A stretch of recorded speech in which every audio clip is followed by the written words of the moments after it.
menika Ndara. Dasare wong desa Sasa bebasan cedhak watu adoh ratu. Ning wonten blumbangipun. Iya Kakang Semar ora dadi sebab.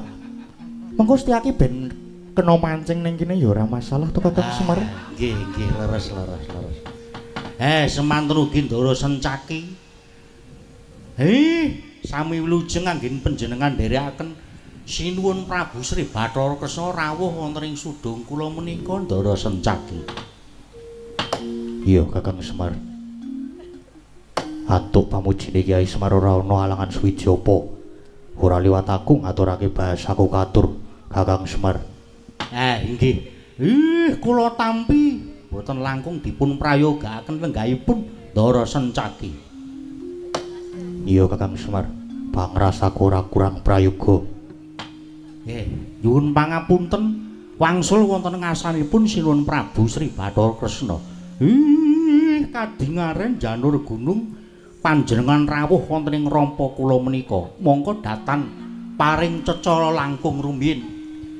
Mongko kawistara sumengko pengawak Bojro Andamar Sasi gita-gita anawung wigati. Umpami ing mangke wonten sawijining perkawis ingkang sanget wigatos ingkang badhe dipun rembak kalian kula. Kula semedya nganglungaken jangga ngilingaken Karna Ndara. Kakang Semar, wonten dawuh Ndara. Mbok menawa rawuhku ning ngarsamu ndadekake kagiat penggalihmu. Mula kang saka iku ingsun mundhut pangapura ya Kakang Semar. Mboten dados sabab sinuwun monggo kula aturi paring dawuh dhateng kula Ndara. Kakang, wis pirang-pirang dina iki rasaku tumlawung ing pasuryan Kakang Semar. Lan kepengin banget daya-daya sak pejagong lawan Kakang Semar.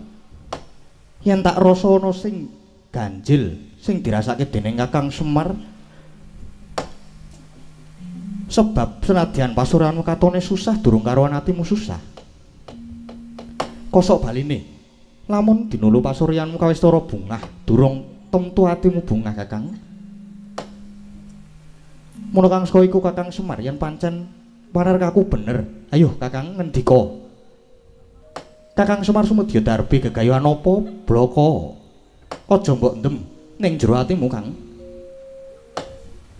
Mbok menawa sak mengko ora ketang. Sak temaku dawanemu marang Kakang Semar. Blegeg-gugek sak dolita mel. Umpami ing donya menika wonten nata Kresna genep kalih, kula kinten usaha Jawa menika tartemtu saya aman, saya makmur, saya tentrem. Amargi panjenengan menika nalendra sing sekti, nalendra sing mumpuni, bebasan reti sadurunge dimati. Kula selak ana tanpa guna jer nyatanipun kula menika gadah pepinginan lan pangebang-ebang Ndara. Jagat Dewa Bathara laraknan to. Ora lida jare wong adaplok. Sabanjure Kakang Semar darbe gegayon apa Kakang? Gegayuhan kula menika namung sederhana.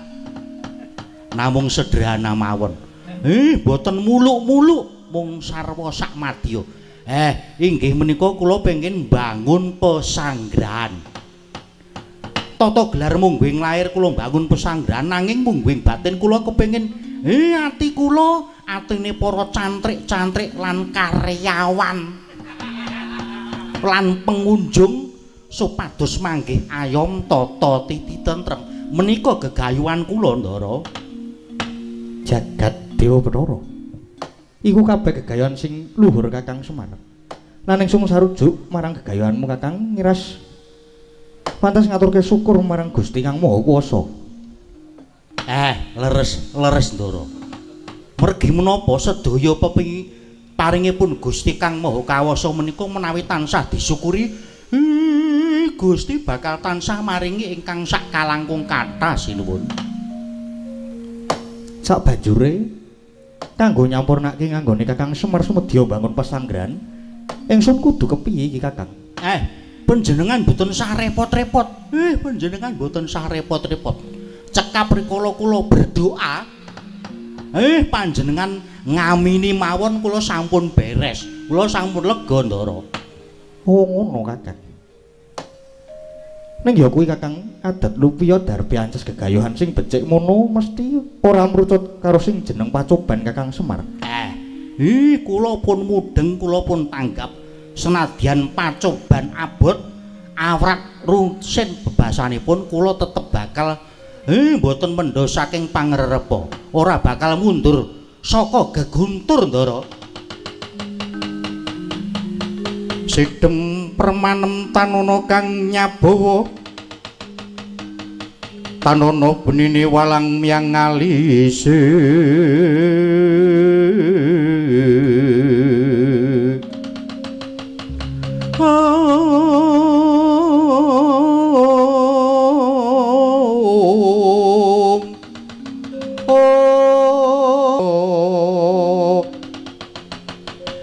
mangun kaunengan katon klerwu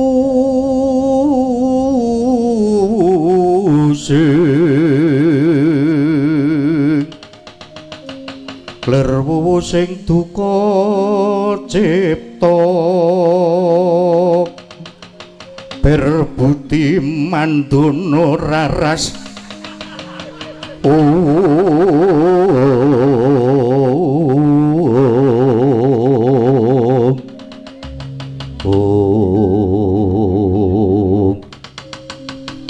rep sidhem permanem tanana sebawane wal ngalisik ron-ronan datanana ingkang obah samirana datanana ingkang lumampah rikala semanten ingkang kapisul pengedikanipun Ki Lurah Semar Badranaya kang pungkasan dadosaken legeg penggalipun nata Ndrawati Prabu Sri Bathara Kresna saengga ing mangke tripandhrat datan kawedaring ladi triwilangan telu pandhrat pengedikan tigang wandutering kababaring lisan kesaruharep Paseban Jawi pihak ngarsa tangkeping wuri cara kratone rikala semanten satriya gagah bidaksa raja sabrang pihak sakathing Prawadya kang padha sebone ngarsani Ki Lurah Semar dadosaken kagiat kang samya mulat teka pangrupangudias paraning para padya bala ingkang samya sebone ngarsanipun Ki Lurah Semar kanca pihak wedi dalan mikir ana daya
Salut.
Sinongwati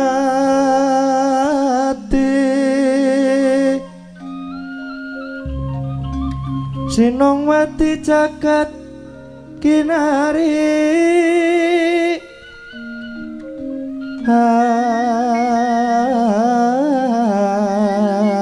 among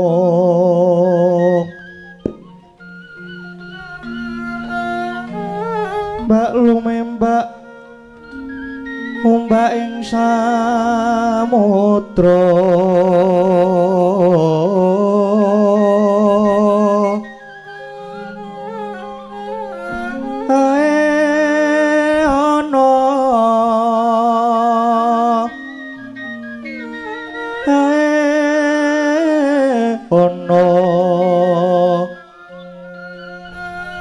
lumut hamrak kanggang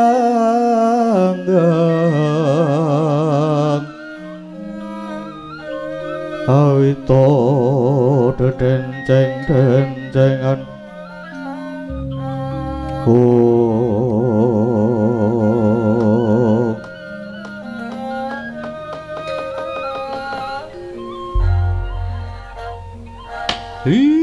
blegek gugek sak dolita mel-mel. Ampun kininten kula mitambuh jer nyatane saweg wanuh. Nuwun sewu. Kepareng kula nyuwun prisa panjenengan menika nalindra saking pundi? Sinten jejulukipun sinuwun? Oh, Jagat Dewa Batara.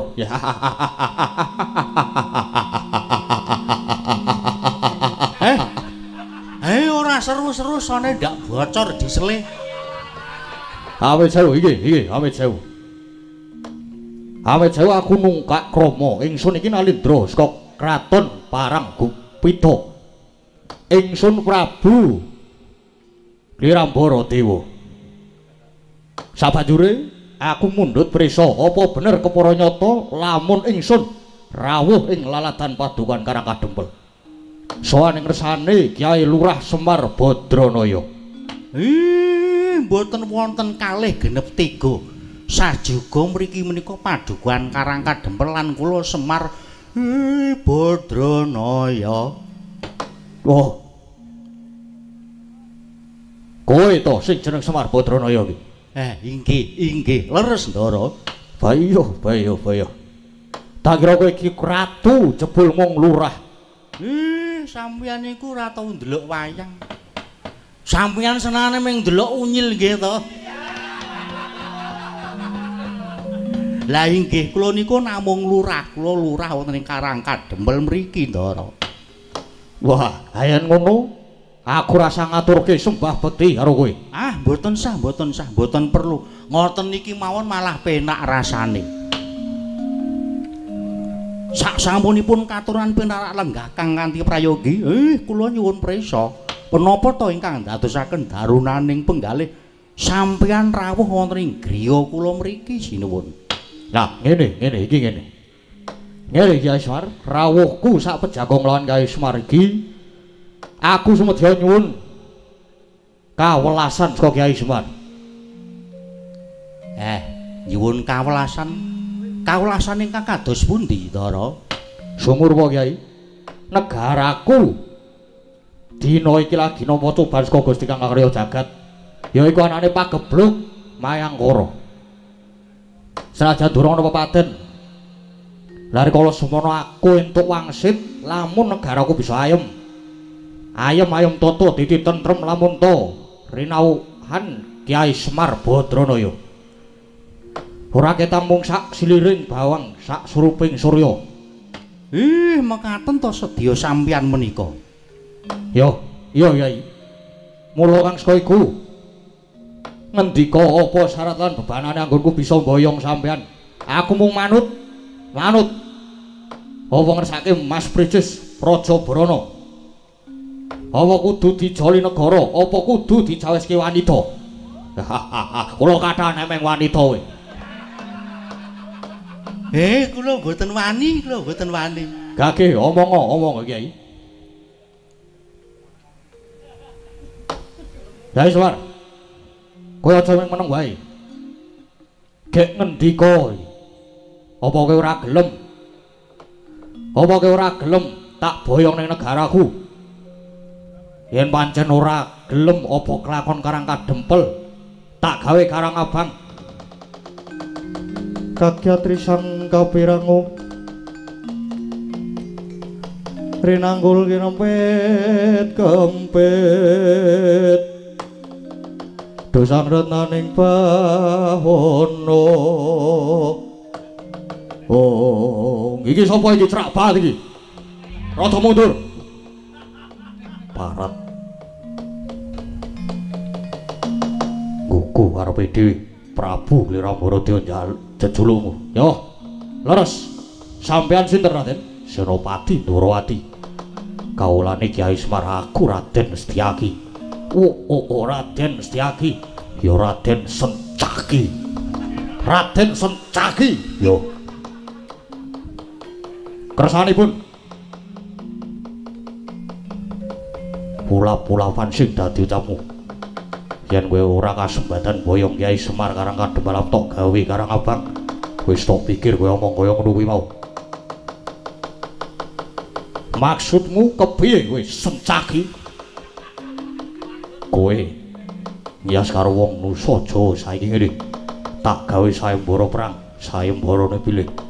Kasembatan sediamu boyong Kyai Semar, waton bisa nugel janggane Setyaki. Babu. Nanti papan dunane wong Bandayuda pelataran Karang Kadempel. Yo tak tunggu Setyaki.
Gunging panuwun kang tanpa pepindhan kagem Ndara Setyaki. Nggih, nom-noman kaya ngoten niku sing kula arep-arep tanggap ing sasmita.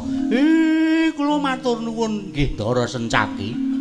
Yo, tiba padha-padha Kakang Semar. Setyaki. Kula wonten dawuh, apik po nek ngono kuwi. Lha pripun to? Iki ning laladan ngendi? Mriku nang Karang Kadempel. Dudu negaraku to? Sanes Didi. Kok kowe wani ngundurke Ratu Sabram mau? Pepete kok. Jenengan wantun apa? Ora. Ya wis ben aku wae ngono kok ribet. Mboten sah padha padudon. Ndara Kresna. Piye Kakang Semar? Ndara Setyaki menika mboten lepat. Ndara Setyaki menika mboten luput mergi njagi kawilujengan kula njunjung keprabon panjenengan. Kowe dirungokke kowe. Krungu ora? Lho wani kowe. Niki sanes tok Ndrawati. Ya wis. Sesuk meneh karsisan dibres ngono ya Setyaki. Nggih, estuaken dawuh. Samenika mengko wae mengko nggih estuaken dawuh.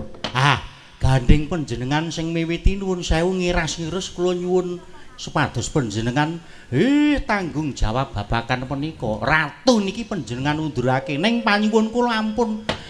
Ampun ngantos wonten getih setetes tiba wonten ing Karang Kadempel mriku Ndara Setyaki. Siap. Lah sakmenika ngaten Ndara Kresna. Ngiras-ngirus kalih lenggahan. Monggo. Sesarengan kalian kula gadah homestay. Lho apa iya Kakang? Nggih, menika enggal homestay. Iya. Mengke kula kalian panjenengan ngopi-ngopi kalih ngerokok. Iya, iya. Kasure empuk ora Kakang? Kasure empuk kaya bokonge anu. Mboten. Pokoke penak. Kamar mandine ten jero kamar mandi. Oh, iya, iya. Beda kalih ten Kaliurang. Kaliurang niku rega 80 kamar mandi ning jaba. Angger arep nguyuh terus konangan kancane. Munyuh. Mboten menika namung guyon. Iya, iya. Kamar mandi jero Kakang. Mlebet. Kamar tidur luar. Enggak. Nggih mboten.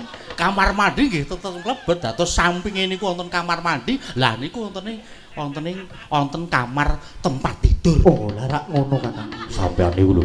Sampeyan niku ratu. Wis ora apa-apa to sedeaki pisan-pisan kowe kok. Kudu refreshing. Wong enom niku kudu metu ora ning omah mawon. Mboten napa-napa. Sakniki cara ratune nggih monggo kondur hanget daton. Iya, iya. Pun nggih niki sing gojekan pun cukup nggih. Wis Kakang. Ingkang baken mungkin Ndara Sentyaki mengke dipun kanteni Anoman. Kula mengke tak memanggil Anoman. Kersane bantu panjenengan kula ngertos Raja Sabrang niki wau mboten dhewean. Mesti nggawa kanca.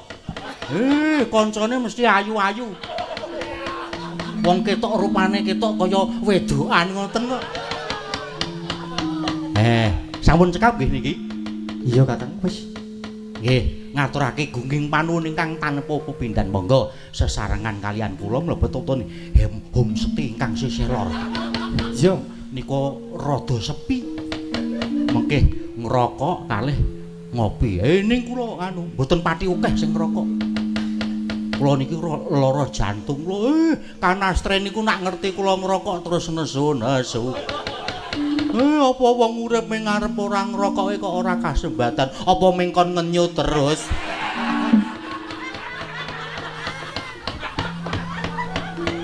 Oh, to. Rikala semantana paripura sabdanipun Ki Lurah Semar Badranaya arsa kondur wonten ing homestay. Tedhak ira Ki Lurah Seman kalamun Cenandra tansah katon sesanti kamulyane.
matur nuwun ya gek lenggah. Ngaturake gunging panuwun ingkang tanpa pepindhan kunjuk wonten kasem Gusti Allah dene aku lan kowe kabeh sing padha mirsani pagelaran iki. Wektu dina iki pinaringan panjang umur sehat wal afiat Allahumma amin. Heeh. Iki tak omong sedilit kowe ngrungokke ya Nduk, cah bagus, cah ayu. Iya, Pak. Mas Limbuk, Mas Gading Paukir Sena Saputra. Bungah kang tanpa pepindhan rikala semana aku entuk telepon saka dulurku lanang ya kuwi panjenengane Mas Ustad Agus Kocluk. Nyorek tanggal 14 Juni kowe selo ora Pak Maryono? Ah, kula selo Mas. Iki dikersake mayang ana ing daleme panjenengane Bapak Purnawirawan Laksamana Muda TNI Bapak Kendri Basuki MSI Han. Tanggal piro Mas? 14 Juni. Waduh, 14 Juni. Tanggal 13 Juni aku budal ning Sumatera ya Mas. Muga-muga iso tekan ngomah lah kasembatan iso nyorek tanggal terus aku mau sore lagi tekan ngomah iso sowan mrene ya. Iki dalam rangka peresmian homestay dan resto Gur Bacep. Singkatane ngerti ora Nduk Gur Bacep? Gur Bacep iki. Heeh, singkatane ngerti ora? Gurameh bawal. Terus Bu siji opo mau? Goreng bakar. Oh, goreng bakar cepat. Karang mulai ku mikir ki wis gek ndang mancing. Heeh. Kowe seneng mancing apa piye? Oh, lah kepiye, Ji? Wae nalurekke karo Suwargi ramamu. Ramamu ki ya seneng mancing. Nak kowe nak umpama mancing anu ijen wae aja nggawa kanca. Heeh. Oh. Nak Suwargi ki nggawa kanca. Koncone ya aku terus ya ana Evi, ana Novi. Nah, aku biasane sangu telu. Piye, Mak? Piye, Nduk? Piye? Sangu telu kancane. Sapa wae? Baron. Baron Bagio karo Bima Tetuka apa piye? Gungging panuwun kang tanpa pepindhan kunjuk wonten ngarsanipun Bapak Kendri Basuki sak keluarga, karo masyarakat ingkang lenggah wonten ing Singkon Karang Argomulya sedaya kene wis mercaya aku ki bocah ajaran. Mongko kowe iki dadi dalang sing wis mumpuni. Ya ming aku rikala semana ki nderekke bapakmu wiwit saka taun 94 tekan 2017 dadi panjak. Ngono kuwi dadi wis 23 taun karo Pak Seno Suwargi. Kowe wis tau mayang ning kene kok, Nduk? Ning kopi teh kono kae, Mas. Jaman semono kowe bayaranmu 40 juta komplit ta kowe? Sing tak tampa ping 2,5 juta. Heeh. Muga-muga kanthi bukaan anyar ya kuwi homestay dan resto muga-muga tansah ngrembaka akeh sing padha rawuh ning kene, pelanggane saya akeh, saya maju, saya makmur, saya migunani tumrap masyarakat kiwa lan tengene kene. Iya, ngono ya, Mak. Ngono ya, Nduk. Iya. Dusun Singkon Karang Argomulya kene ya iki perbatasan antara Bantul karo Sleman. Delalah kok dalange Sleman saka Bantul. Heeh. Hak ta, Nduk? Ketok iya. Matur nuwun, matur suwun. Karo masyarakat kiwa tengene karo kanca-kanca warga laras. Iki kanca-kanca warga laras sing ngebasi dudu aku nanging kae sing dadi operator Dalang Sena Channel. Ha perkara aku karo kowe iki bayarane ora ngerti. Ming manut karo pengebase, heeh. Kanca-kanca warga laras komplit, heeh. Sindene ana 8 tur isih enom-enom kabeh, heeh. Ana sing tuwa siji ya ora apa-apa dienggo ngobong-ngobong menyan. Matur suwun ya muga-muga kanca-kanca warga laras sing munggah panggung iki rikala arep mudhun pepanggungan ya ngati-ati mergo kiwa tengen iki blumbang. Nek kurang-kurang bejane jegur malah dadi dingin. Heeh. Uga ngaturake gungging panuwun iki sing rawuh akeh banget, Nduk. Heeh. Iki mau disebut marang MC-ne umpama aku arep nyebut mundak kleru lehku omong. Heeh. Matur suwun. Iki ngendikane panitia iki ana sik ngancani ya kuwi pepundhenmu Pak Marwoto karo dulurku lanang Mas Rio Srundeng. Iya. Kira-kira wis rawuh apa durung? Nek umpama rawuh, Gek, diaturi munggah panggung mergo pagelaran iki ora tekan esuk-esuk, Nduk. Ngerti ora bubar jam pira? Jam pira? Bubare jam 2:15. Dadi iki acarane udu merti dusun, udu rasulan, udu. Ya muga-muga kunjuk ning ngarsane Gusti Allah. Muga-muga panjenengane Bapak Kentri Basuki sak keluarga anggone mbangun Wisma ya kuwi homestay muga-muga binerkan dening Gusti Kang Raya Jagat. Allahumma amin. Pinaringan panjang umur, pinaringan sehat wal afiat. Aku wis ndine rong minggu sadurunge ngecek lokasi iki jebul wah piyayine ing ngatasé panjenengane iki bapake Pak Kentri Pak Basuki iki piyayi ming teledak-teleduk ning sugihe ora umum. Padha aku, Nduk. Aku ki yo teledak-teleduk ning aku ki tetep kere. Ngenalke kanca-kanca warga laras, karo nunggu rawe pepundhenmu Bapak Marwata karo dulurku lanang Mas Rio Srunding. Iki sing sinden sing ayu-ayu, sing kanca-kanca nyambut gawe karo kowe, Ding. Iya, dadi karo kanca-kanca ya tetep do salaman. Ora ming kakung tok sing tok salami, sing putri barang ya tok salami. Men kena sawape. Apa meneh Bu Prastiwi kae wis nderekke swargi suwe banget. Aku rikala semono ya nderekke swargi. Aku ngomong karo Mbak Kinan, nak karo kowe, lek ku ngomong kowe wis gedhe. Kacukmu wis gedhe. Iya ngono. Iki saru-saru awur-awuran iki ugal-ugalan. Lah ora dadi ngopo. Iki akeh netizen do ngendika aja diwarai saru. Mas Gading ora saru wis saru dhewe kok. Ora tak ajari wis saru dhewe ora apa-apa kok. Belajar dhewe kok. Iya. Iki yo ngene, Pak. Piye? Iki pisanan. Aku wayangan sewengi sedalun atas ki ning kopi roteh kene iki, Mang. Iya, Muga-muga kanthi anggonmu mayang ning kene terus kowe iso dadi dalang sing payu. Amin. Iso dadi dalang sing laris. Amin. Apa neruske perjuangane swargi Pak Seno, Gandeng Pak Seno dhisik sik manjaki aku, kek kowe dadi dalang, aku sesuk tak iso ya tak manjaki kowe. Tak dolopi saka mburi. Yo dikenalke sindene ya. Iya, Mak. Kenalke aku apa kowe? Kowe wae, Mak. Aku wae. Kowe udut. Hooh. Iya, bener kuwi. Wong tuwa iku nyambut gawe.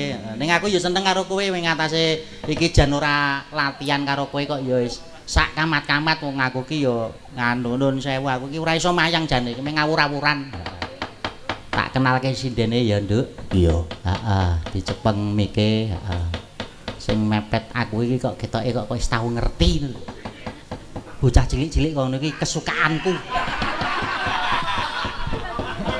Angger cilik lemu iki aku seneng banget. Nek anggur gedhe dhuwur iki bingung goleki. Matur suwun, matur suwun. Miki dicekel. Sugeng dalu, Mbak. Nggih, sugeng dalu. Naminipun? Nggih, Gladiwano Wulang Tepang. Aleman. Nama? Lah pripun to sias mboten? Jadi dong. Oh, nggih. Nami kula Agnesia Nandasari Nuring Tias. Marep dini. Alah. Delok wajahe Agnes iki aku wis terangsang. Saru. Mah kula. Ora iki mung guyon. Tapi kula seneng lho. Pripun? Seneng sarune niku lho. Wah, bengi iki aku lek mayang ngarep apik ora arep saru. Lah ket wau pun saru terus sih. Ya ketrucut. Mbak Agnes putrane pinten? Tasih gadis kok. Alhamdulillah. Nggih, Lah itu saya gadis alhamdulillah. berarti jenengan selak karo panguasane Gusti Kang Karya Jagat. Nggih mboten. Wong selak ngono-ngono kuwi biasane rezekine terus rendet. Ora pengene. Putrane pinten? Kalih. Lanang wedok. Jaler sedaya. Lanang kabeh. Nggih. Berarti bodho.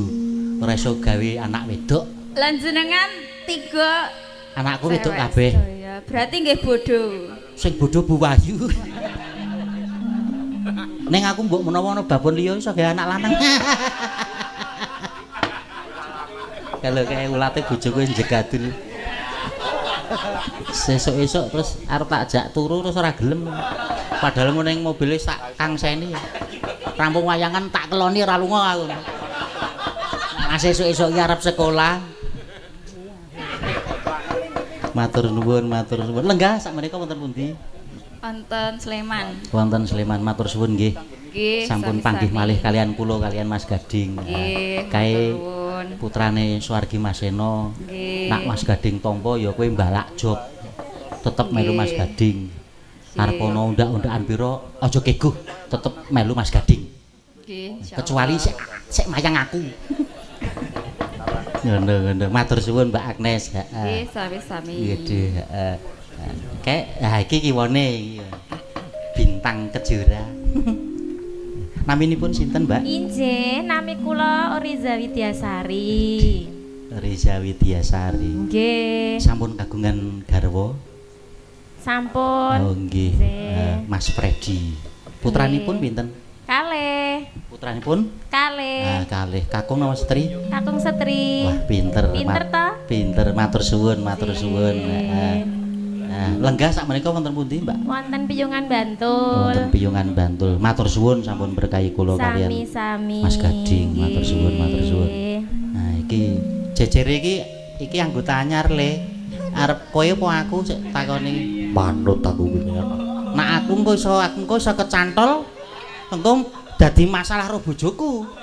Sing takon kowe wae. Aku. Heeh. Sing endi to? Kowe kiwane Dik Oriza. Ketetekan nganune Oriza apa? Apa kowe apa awake Oriza apa?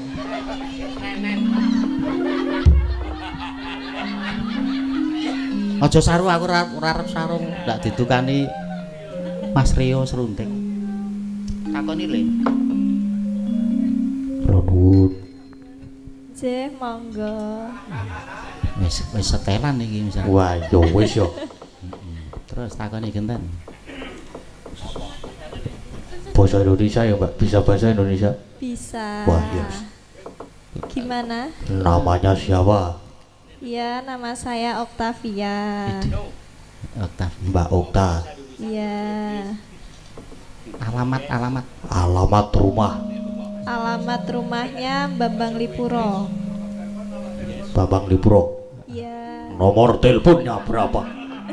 Nomor telepon. Aja le nak manut aku aja. Nak manut Pak Ono aja takon telepon karo sinden-sinden aja. Nyek ngaruh bahaya. Oh, ngono. Golek liyane sinden wae. Oh iya. Heeh. Oke, matur nuwun Mbak Okta. Iya, sama-sama. Kiwane takoni isan, kowe apa aku? Jenengan mawon.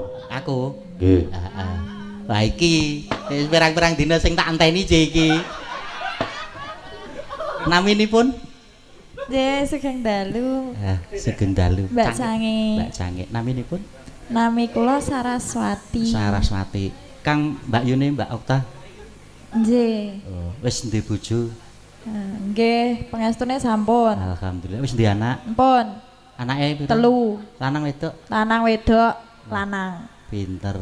Wis. Nggih, pinter. Anake wis sekolah apa? Belum? Isik TK. Lah nek sekolah kalih TK niku Ora apa maksudnya beda? kuliah apa wis nyambut gawe apa isik sekolah? Ki piye to? Terus saya sekolah. Oh, isik sekolah ya muga-muga anu apa sakinah mawaddah warahmah. Injih, amin. Bangun tresno, heeh. Matur suwun ya.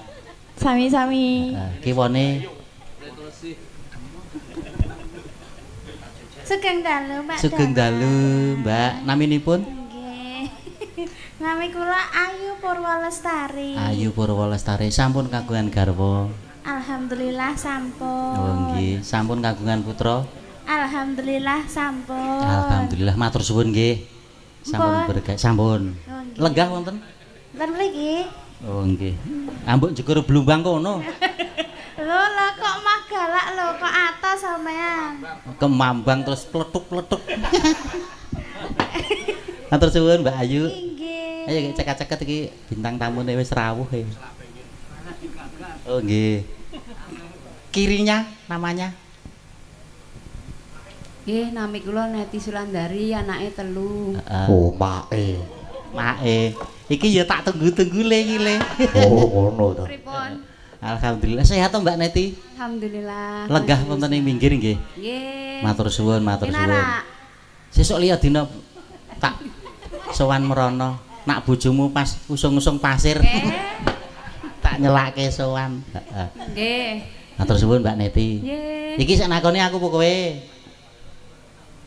Kiwane Mbak Neti. Jenengan mawon. Aku kabeh. Iya, Pak. Selamat malam sayangku. Walah. Selamat malam Mbak Dalang. Mbak Wahyu Krisnawati. Matur suwun. Sami-sami. Semoyo berbah. Leres. Anake Mbok Boyem. Matur suwun Mbak Wahyu. Heeh, kiwane. Oh wis entek le. Wis entek. Ya oke. Mbak Gek Pak Marwoto karo Mas Rio. Oh isih. Kae pojok dhewe kae sajen apa-apa kae. Kae tukang ngobong menyan. Oh. Heeh. Sugeng dalu, Bu. Sugeng dalu Prastiwi Rahayu tesih prawan omahe. Matur suwun, matur suwun. Ya kae le, kae wajib tok pepundi wong kae wis 3 jaman nyinden kuwi. Nak aja wani-wani karo Bu Prastiwi. Apa sing dadi perintah Ibu Prastiwi tok estokke. Nggih. Heeh, matur suwun. Iki pepundenmu Bapak Marwoto karo dulurku lanang Mas Rio Srunting wis munggah ning pepanggungan, ayo dibagekke katuran jumeneng. Monggo diparingi support napa nderek.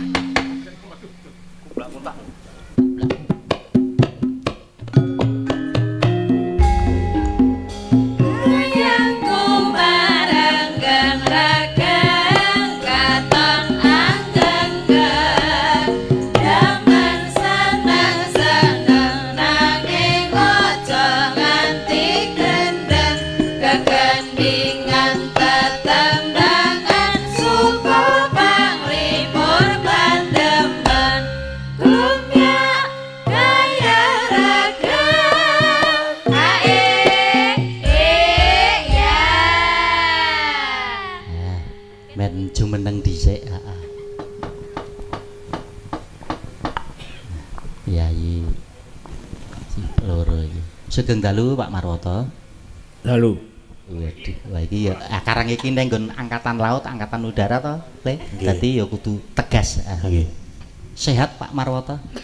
Rencana. Mugi-mugi panjenengan sehat. Amin. Sehat, panjang umur. Amin. Ora sehat ora tekan kene. Nggih, matur sembah nuwun, matur sembah. Kayak apa to kok matur nuwun? Nganu, paringipun pangandikan kalau wau. Salam. Ora usah lebay. Iki aku rawani Le. Zaman bapakmu laris aku yo meneng gurine bapakmu. Ya ngepak Parwoto ndagele aku yo ming meneng wae. Isone sak panggung yo iki. Ayo ora apa-apa. Nggih, matur suwun rawuhipun wonten papan mriki Pak Marwoto. Sami-sami. Nggih. Mas Rio Srunting sugeng dalu. Nggih, sugeng dalu. Sehat. Alhamdulillah sehat. Nggih. Kowe sehat, sajake sing ora sehat malah adeke. Sehat Pak, alhamdulillah. Ya nek ndelok ora sehat ketok sinden ditakoni do anak urung. Dek iki profesine dalang apa bidan to jane ngger bocah. Ya ora, kuwi maksude mengenalkan kepada halayak iki. Nek konotasine tembunge kaya ngono ki ya berarti modus. Mboten niki tertib kok kula. Ora iso. Wong bojo kula melu mengke ndak meng geger. Apa tune Pak sing melu sapa? Nika bojo kula. Bojone kuwi. Wis entuk Prastiwi to kowe? Udu Serake. jejere kuwi lho. Carane entuk Prastiwi. Oh nek Yupras ki wis ket biyen. Kuwi kancane wis do ning Sangiran dekne isih ning kene. Mulane wingi Dek Waisak jane ning ngerti tandur sing Borobudur dek. Wis dadekke fosil. Nggih. Lah kula niku anu napa Iki lho, delok dalang bunek dekne. ajeng miwiti omong Arep miwiti omong piye. matur kalih panjenengan niku nak ajrih to Pak Marwoto. Nak kalih Mas Rio nggih. Karang Lek karo aku wani teranyak mergo sih sak leting. Lek karo kan rawani. Aku ki demit apa piye kok jebedane. Sampeyan ketok tembung alus ning jane ngidak rasaku lho kuwi. Mboten, nyuwun ngapunten menawi mekaten. Wong kok karo wong kok wedi. Ora usah wedi. Aurane. Ya kuwi mau nyeritake biyen zamane Suwargi Mas Eno dekne sing ning burine. Kerep ketemu jenengan ngono lho. Nggih, leres. Iki ya bintang tamu. Tarane dagelane tambah siji. Bulane lintas Nusantara. Oh, bagian son. Dhisik melu Suwargi. Heeh. Kuwi neng burine aku mbiyen sok nyopir. Kelingan. Wis isih kelingan nyopir. Pas karo mendem barangnya. Heeh. Lambemu tak kethak. Sopo? Nganu ning Mas Rio. Dhisik. Iyen. Saiki ngene wisan. Tobat. Galon sing anu malah ukurane gedhe. Anjir galon. Lah nek banyu putih apa ora diwedahi galon? Heeh, bener ning Pakde. Mbiyen ngono Mas Mariono ki manjaki Mas Seno, aku sing sok nyupiri mbiyen sing isih kelingan aku Joko Tebon, Mas Keswan iki mbiyen Mas Geter. Heeh, Mas Geter. Wah, akeh ya. Tunggale lali aku. Lalen kok kowe encene. Niki acara dalam rangka peresmian homestay dan resto Gorbacep. Kagem acara menika. Gorbacep. Gorbacep. Goreng bakar cepat. Weh. Tegese iki apa-apa ki iso ditandangi cepet mergo sing jenenge kafe utawa rumah makan ki nek ora cepet ora enak wis ditinggal Ayo pelangane. Gorbacep. Heeh. Gorengan Goreng bakar cepat. Oh, njur digawe nganggo basa-basa luar ngono kuwi mau. Lah saiki sing laris juga nggo basa luar kok. Maksude? Lah saiki apa-apa ki saiki muni arep tuku wedang kopi delokon neme kopi ini nek kafe ngono kafe larang mergo nganggo basa luar. Ku nek kopi murah. Heeh. Ning nek kafe larang. Saya satu misal banyu putih angger kuwi nembe with water. Wah, dadi larang. Larang nganggo bahasa Inggris. Berarti nek kaya aku dodol sego kucing ngono kae terus ini cat rice. Cat rice. Cat rice. Rice nasi kucing cat. Cat rice. Nasi kucing. Utawa meneh saiki sing menek 500 nek gelem nganggo jeneng bahasa Inggris laris. Oh, Circle tofu fried surprise. apa kuwi? Tahu bulat digoreng dadakan. Nyos. Nek mangan aja lali lawuh don transparan ngono. Don transparan Jangan bening kuwi lho.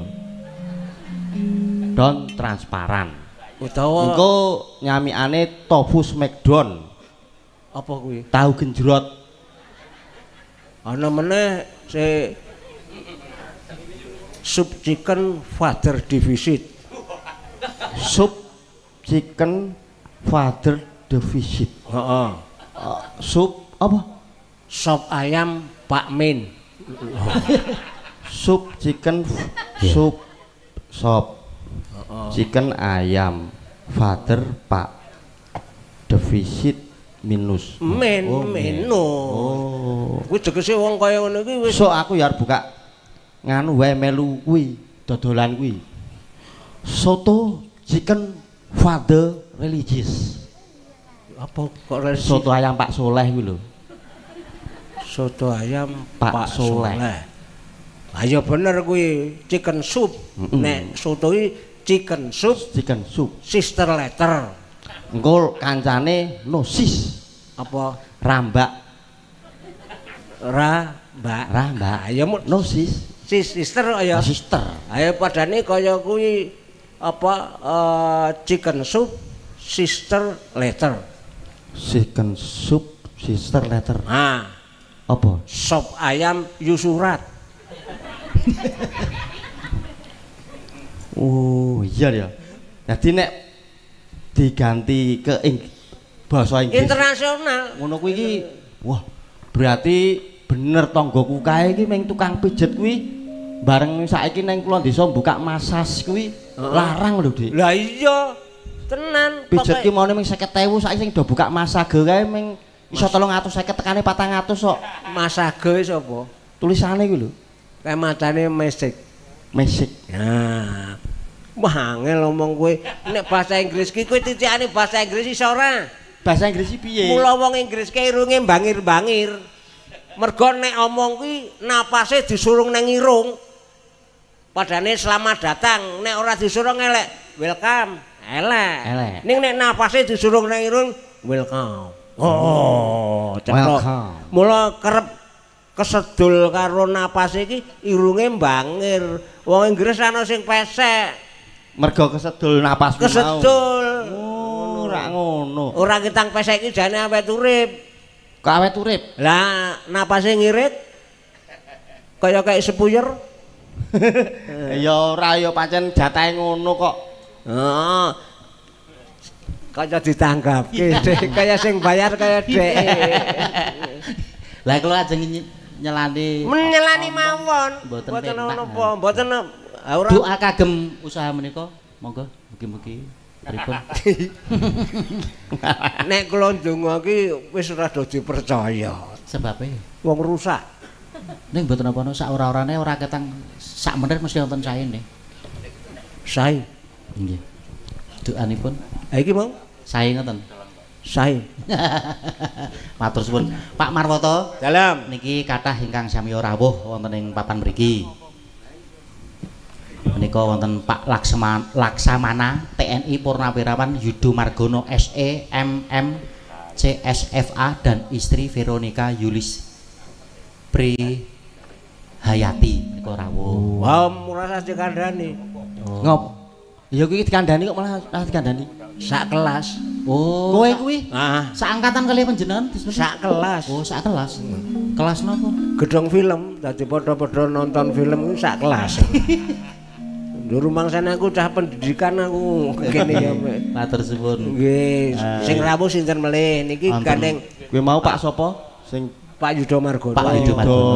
Nggih. Keluarga besar Yayasan Nala menika nggih rawuh.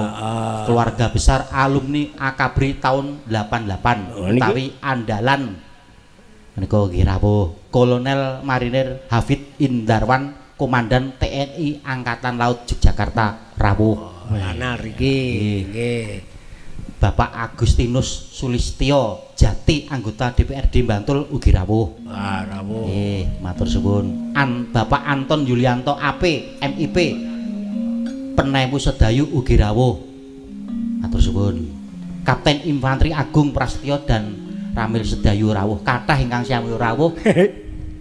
Bareng maca bingung sisi bunek sing kathah sing sami rawuh. Lah mungkin nak kleru leh kula nyebut malah wah. Mulane mbom dikai kaca mripat. Nganu napa? Mumet kula nggih kacamata. Mumet ki mumet le kacamata apa mumet le tuku? Loro lho niku perkarane. Mumet le tuku. Nah, rak digenahke. cetane ngono lho. Nggih. Mula napa-napa niku kudu disiapke. Ngelmu siap niku penting. Nggih. Nika anu putrane Pak Seno putu jenengan Pak Halo, Mbak Oto. Jak omongan nika. Halo Mbak Oto. Halo Mbak Oto. Aku dhisik nyambut gawe karo bapakmu, nyambut karo bapakne Gading. Sik nyambut gawe karo anake. Nek ki mbuh wong endi ra ngerti aku gitu. Kula pekathike. Oh, riyen zaman niku. Piye? Ger? Nak Mas? Alhamdulillah sehat, Mbah. Amin. Wis ndeyang Gangsal. Wah, elok. Wis. Lulus nek iki lulus. Omonganmu ki tenan apa ora? Wih lah. Nggih boten. Ora wani aku nek ro Mbah Oto iki. Ora ketenane wis di pacar apa urung? Dereng. Dereng gangsal. Durung 5. Dereng. Aja ngawur kowe. Kaya simbah ki lho. Tertib. Minimal 7. Oh. Wong kuwi karo putune ya sing andane sing apik kok minimal 7. Wong cah saiki karo aku ki malah pinter sing cah saiki. Nek dhisik ki layang-layangan ki wis kendel. Ha saiki rung-rung wis idol nomor HP. WhatsApp. Monggo WhatsApp ki sesuk kadang-kadang nyilakani. Nyilakani piye? Nyatane wingi lek Marto kuwi bapakne lara wudenen takon Pak De, niki bapak wudenen niki lek mari dinapake plotot matane aku ya meneng to. Lho kok diplotot matane? Wudun ki kan diplotot matane wudun. Heeh. Ajeng diplotot matane bapakne dadi kasus. Ya kuwi jenenge salah persepsi. Lah ya mula kuwi, mula niki tas saiki luwih iso ora sanggo titik komae bener. Nek nyatane kaya kakangku Piye? rekane arep melu masak tulisane masukkan 1 sendok makan garam. Le maca dipedhot mergo tulisane beda. Masukkan 1 sendok selehke makan garam, garame dimplok lho. Nek gebras-gebras. Mulane kuwi. Dadi kudu ngati-ati tenan maca Ngati-ati. WhatsApp kuwi. Masukkan 3 sendok, sendoke cegurke. Makan tepung. Nah, sing dipangan tepunge, sing terakhir bubuk lombok. Masukkan 1 entrong, entronge lebokke. Bubuk cabe, dipangan gabres-gabres. Teknologi iki nek ora iso bijaksana, ora iso titis le nganggo. Rekoso. Lah ya makane kuwi kowe kudu ngati-ati kaya sampean iki wong tuwa ya nek radong ki tekon sing do. Nah, leres niku. Bener piye maksudmu? Anu niki nganu Pak Marwoto. Aku wis ngerti acara bengi iki. Mboten Pak Yudo Margono badhe nembang. Weh, Ngoten wae ngendikane Pak Yudo Margono badhe. Pak Yudo ki sing sak kelas karo sak kelas kali panjenengan. Iya ning gedung bioskop ning tegese sak kelas. Katuran minggah wonten panggonan. Beliau ki ya titis perkara wayang. Oh nggih nggih. Iki nek ning wayang wong dek ben kan beliau panjenengane gelar wayang saka beberapa angkatan karo pejabat-pejabat eksekutif legislatif karo 4 angkatan. Oh, nganti mlebu Guinness Book. Oh, nggih nggih. Guinness Book. Guinness Book. Iki diaturi. Nggih. Monggo Pak. Kanca-kanca nyuwun serpek. Duduk. Duduk.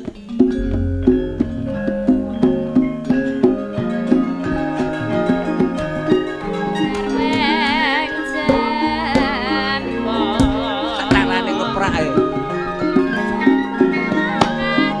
Bapak Yudo Margono monggo katuran minggah wonten ing panggung.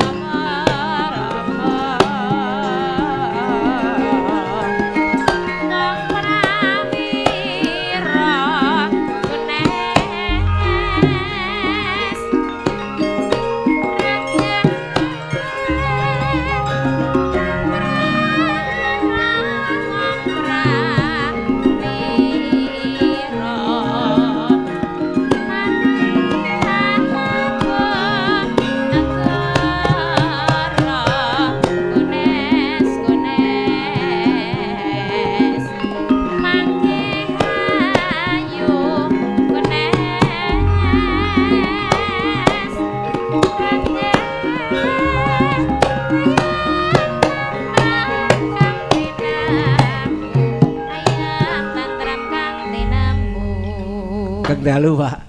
Kang dalu. Badhe Marwoto. Badhe maringi sangu malih. Kula nek Dewi Rawaton ngomong lho. aku nang Jakarta iki mesti ngadang panjenengane. Nukani sangu berarti sing nembang jenengan. Malah mboten, Pak. Mangke Berarti nek sing kula nyanyi jenengan ngaji kula. kula nyaosi panjenengan. Nggih lah kula kan nyanyi. Tegel no, Pak. Kok panjenengan kok semantenipun anggenipun nganiaya. Nggih lah sakniki kula pun pensiun ya. Menika mboten Nek riyen mboten. mboten perkais pensiun kalian mboten, Pak. Kawicaksanan. Oh ngaten.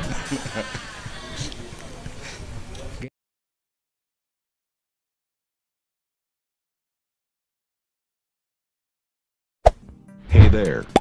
Subscribe to my channel. And also press this bell icon.